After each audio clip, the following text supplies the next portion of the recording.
David, the original Fiend from SMT1, who rarely appears in the series. He gained recognition for his side quest in SMT4 and even got a model in Liberator DX2, but doesn't seem to be associated with the Fiends introduced in SMT2, 3, and the others from SMT1. Deadly Affliction grants a 50% boost to accuracy and critical hit rate of all allies who target foes that have ailments. This would be a decent skill in general to give ailment usage a boost, but his unique skill makes this ability deadly. Bemusing Rhapsody attempts to seal, sleep, or mirage all foes and reduces their attack by 2. This is basically stagnant air on steroids. There are very few demons who null 2, let alone 3 ailments, and you have to null all 3 in order to block the -2 to attack. Can be fused with Apsaris and Kumbanda. You could technically get both of them for free, Apsaris from her quest and Kumbanda if you negotiate properly, so this fusion is fairly cheap to obtain. Ailment skills don't see much use in SMT games, usually because bosses are immune to all of them. In 5 Vengeance, bosses only null ailments they are actually immune to and resist the rest. This leaves them susceptible to the myriad of ailment and debuff skills in the game. On top of that, random encounters don't resist or null everything either. A demon with a taboo innate can make ailments some of the scariest things to go up against, as you are at the mercy of their blights. That said, David can effectively wield every normal ailment in the game and reap the benefits of the curse siphons.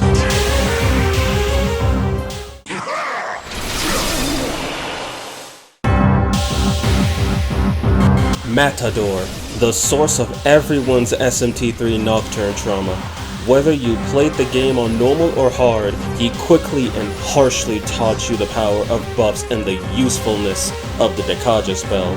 Funny enough, he was introduced as a Fiend in SMT2.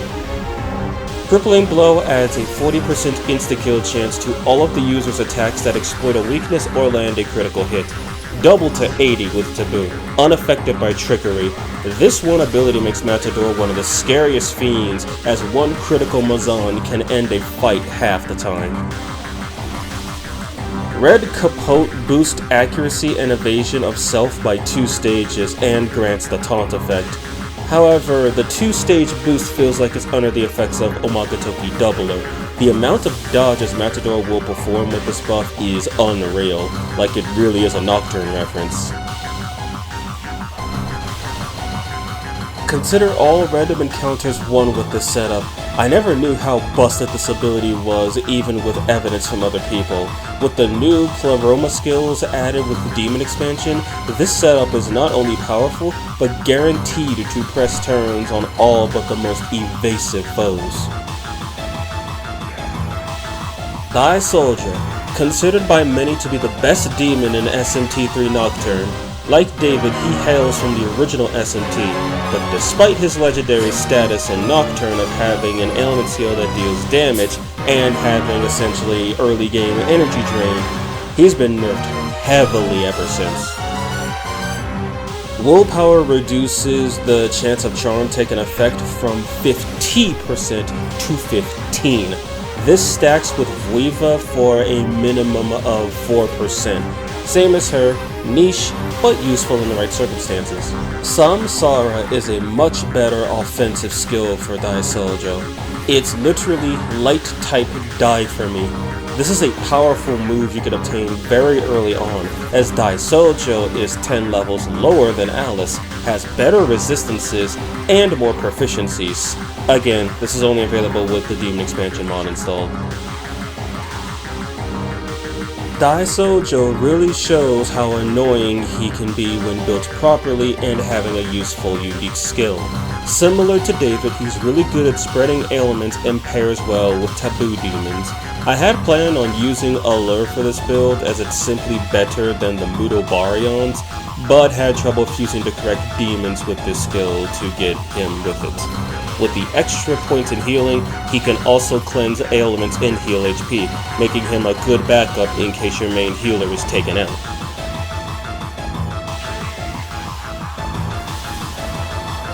Hellbiker, or Hell's Angel in Japan.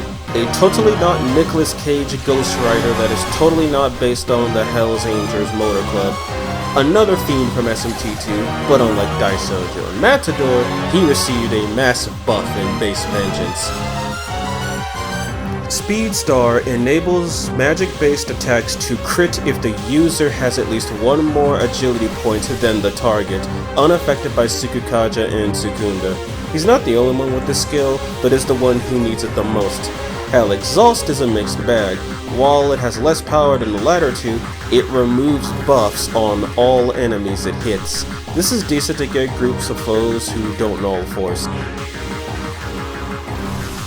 I have no idea why he got ailment proficiency instead of support. Anywho, here's what I got. Hell Exhaust is the only skill worth using because of its Dekaja effect. I had a much more elaborate build in mind revolving around the usage of Vorpal Blade, but due to limited resources and the fact that he learned Prominence from leveling up, I changed course. Replace the physical Pleroma with its avatar or fire avatar, and you've got a decent DPS crit machine.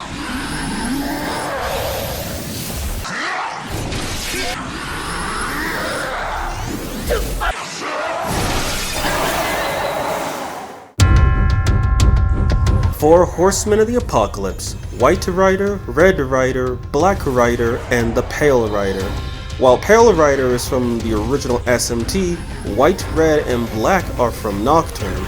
All Fiends after Pale Rider come from Nocturne, so I will not mention their game origins again. All Horsemen have the innate skill for Horsemen, which grants the switched in ally all of their buffs if they have the Four Horsemen skill.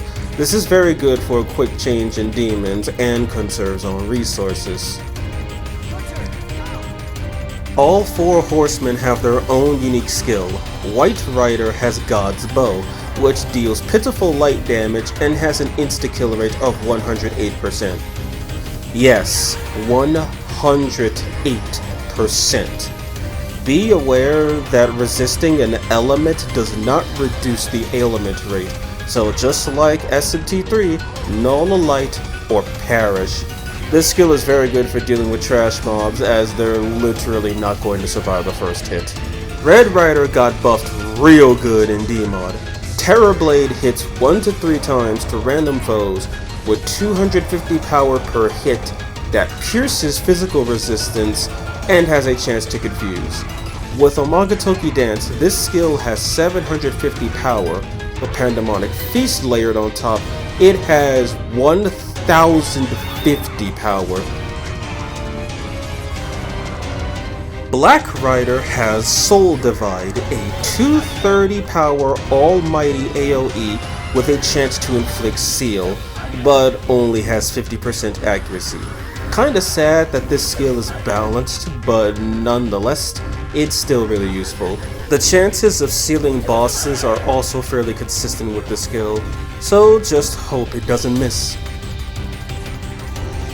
And finally, Pale Rider has Pestilence, a fairly weak physical AoE that deals more damage to elemented targets. Similar to Voracious Salvation, this skill does not care what element the target has. Mud and Shroud count. This skill gained a massive buff in D-Mod because of demons like Alice Alternate, Shekinah, Serpentine Nua, and Kamael who are able to inflict Mud and Shroud at will.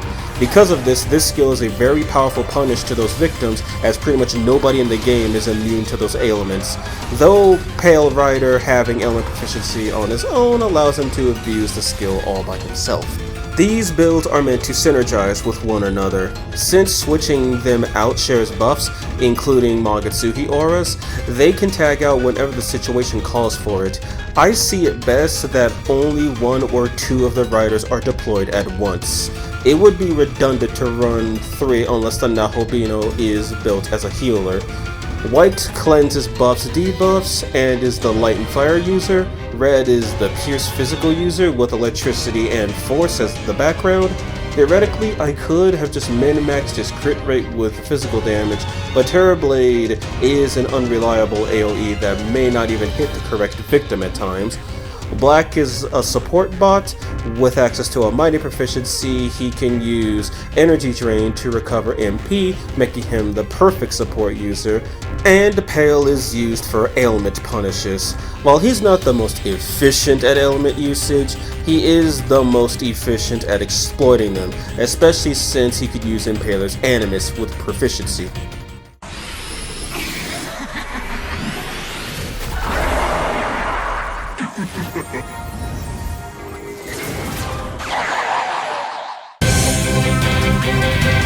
Mother Harlot, another variant of Condemned Ishtar. Rather than being the tyrant Astaroth, she is now the of Babylon. She caught many players off guard in Nocturne since you could fight her before Giri Makala and had a 7-hit basic attack. Thankfully, and sadly, she is not much of a threat in any game she appears in. Seven-Headed Beast has a 50% chance to restore 10% of all allies' MP at the end of their turn if an ally has been switched in or summoned. Does not stack with switches, is guaranteed if 2 allies have the trickery innate. While lame on the surface, this pairs fairly well with the 4 Horsemen and any demon that could share buffs via switching. She has 2 unique skills. Babylon Goblet is Megiddo with a chance to confuse. Death Lust is Megiddo with a chance to charm. Both aren't on the level of Soul Divide, but they'll at least land most of the time.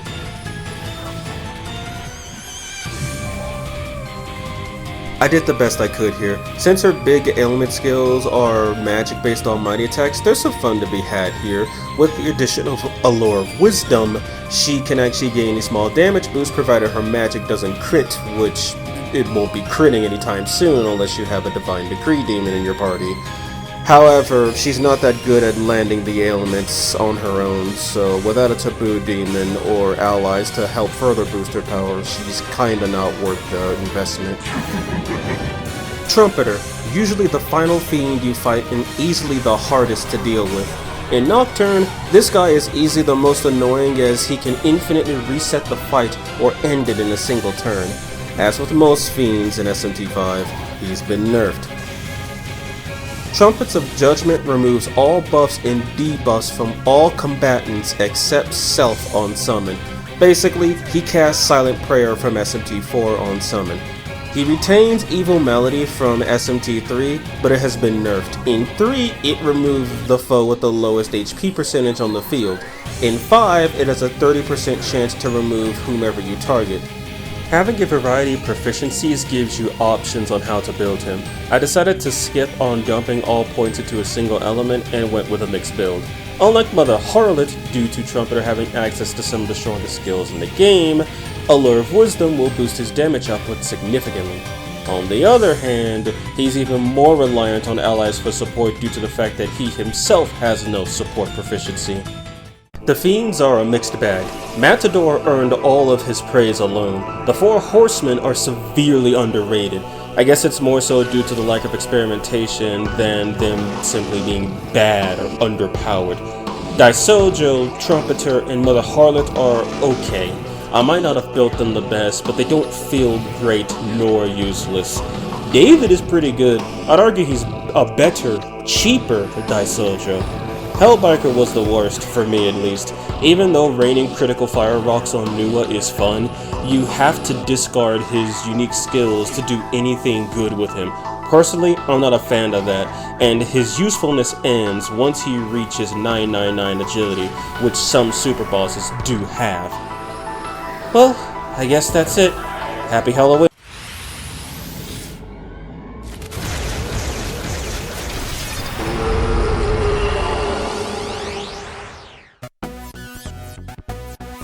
The Demi-Fiend, once known as now Gikashima, currently known as Lucifer's Weapon, Pixie's Boyfriend, Disco Ball Destroyer, God Rejector, Worm Eater, Slide Puncher. Okay, this guy's got a lot of names. The one name he doesn't have is Buildable Demon, as he's a guest character that joins temporarily after you defeat him in the Hall of Chaos.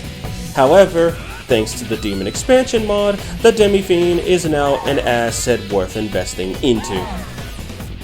King of Chaos disables all enemy innate skills when the user attacks and prevents counterattacks from innate skills from activating after he attacks.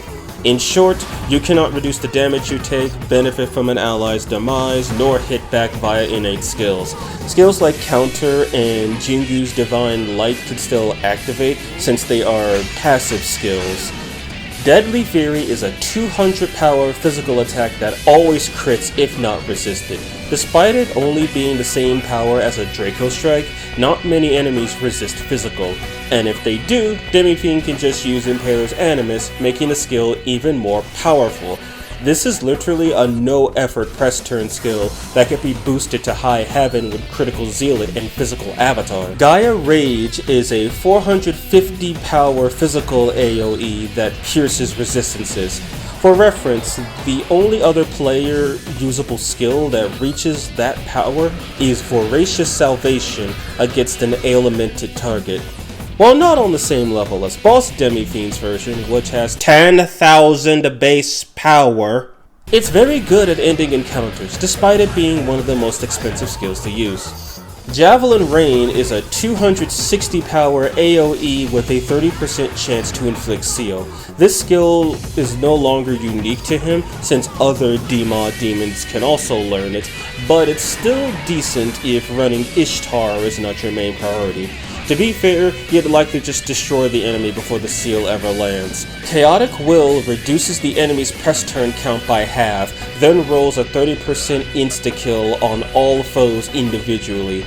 This is the most hated skill the Demi-Fiend uses in his boss fight, as even maximum luck cannot save you from the insta-kill.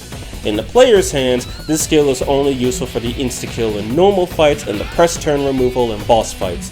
The halving effect does not stack with itself, but does layer on top of press turn removals. Of all the DPS builds, Almighty is the best since near everything can't resist it, so piercing isn't required and it doesn't cost as much compared to Gaia Rage. It also has a 30% higher crit rate than most skills. Combined with the Glees, Zealot, all the boosters, and you could see the results on screen. It's a one-note DPS build with no gimmicks nor any way to recover MP. But remember, Demi-Fiend is immune to everything, so any non-almighty attack without Pierce will cost your opponent 2 press turns. No, your eyes do not deceive you. Demi-Fiend makes for one of the best support demons in the game since, well, you can't really stop him from doing anything. While he doesn't have boosted healing, reduced MP cost, Patron heal, nor virtuous prosperity, being immune to everything and being cheap on suture investment is most definitely a plus. Add on the fact that he starts with maximum HP and maximum MP at level 99, and yeah, just boost his vitality and you've got a near unmovable object. This is why the Demi-Fiend is a guest character and not a summonable demon. You could break the game in dozens of ways with his immunities alone. It's like having a second MC in the party with most of the benefits. Sure, he can't use Pyroxylene Blur nor Inflaming Divinity, and I also learned that once you unlearn his unique skills, he cannot relearn them as the Essence classifies them as Nahobino, but ignoring that little thing, having +8 and +4 in all proficiencies does not really limit him to doing a certain role. I didn't really showcase just how busted a single point in every proficiency can be to a demon, and how malleable they truly are, but I'll be saving that for another time.